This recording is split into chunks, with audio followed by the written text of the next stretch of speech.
bakristo bavandimwe inshuti z'Imana Kristo Yesu akuzwe. Kuri iki cyumweru turahimbaza umunsi mukuru w'isakramento bitagatifu ry'umubiri n'amaraso bya Kristo. Uyu ni umunsi ukomeye mu buzima bw'umukristo, aho duhimbaza kandi tukarangamira Yesu Kristo wigize ifunguro ry'abamwemera.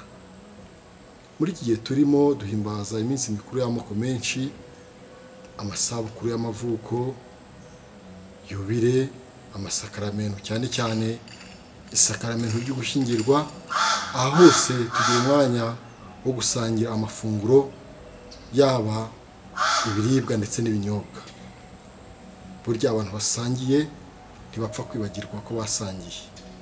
Umwami wacu Yesu Kristo nawe abonye ko igihe cye cyo kuva kuri iyi si cyegereje, ko agomba gusiga intumwa agasanga se mu rukundo rwe yabakunze kandi akabakunda kugeza ku ndunduro, yifuje gusangira nabo ifunguro ryihariye.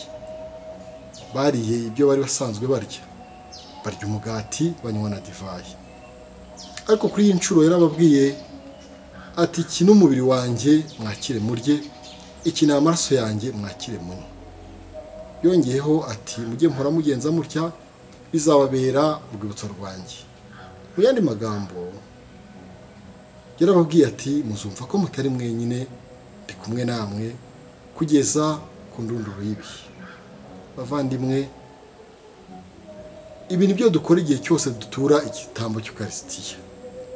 Abemera bumva batari bonyine, kuko Kristo ari rwagati muri bo, kandi batahana imbaraga zibafasha guhangana n'ubuzima butoroshye tubamo hano kuri iyi si.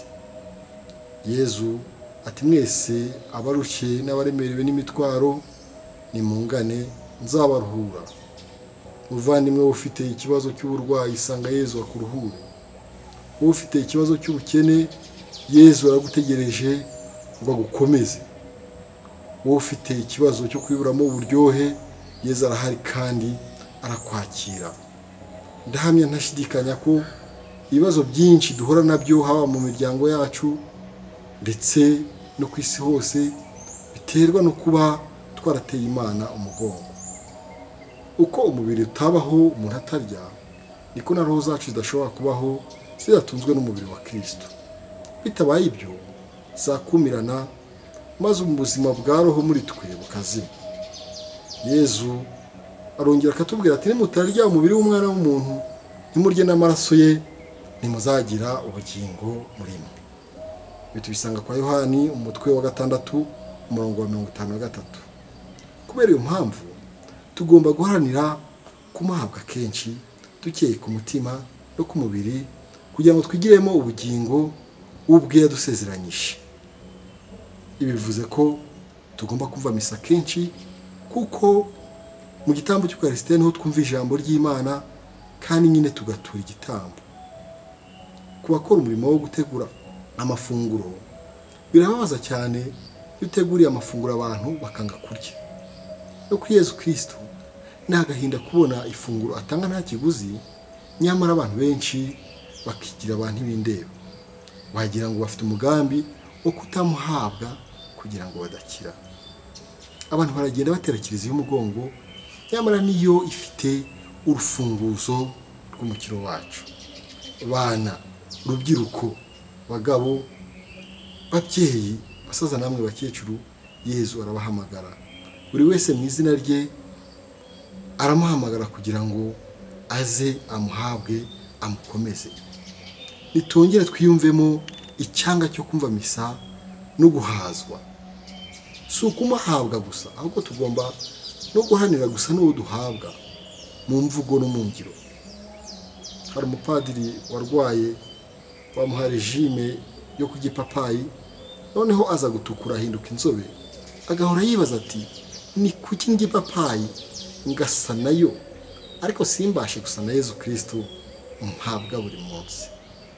Ese muvandimwe, iyo baguhaye Yezu bakubwira bati, akira umubiri wa Kristo, wumva koko ari Kristo muzima uhawe?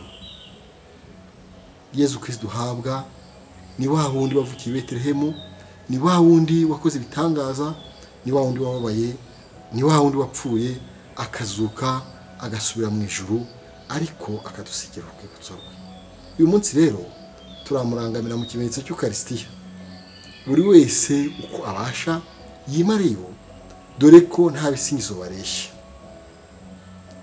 Aratambagira iwacu aho dutuye,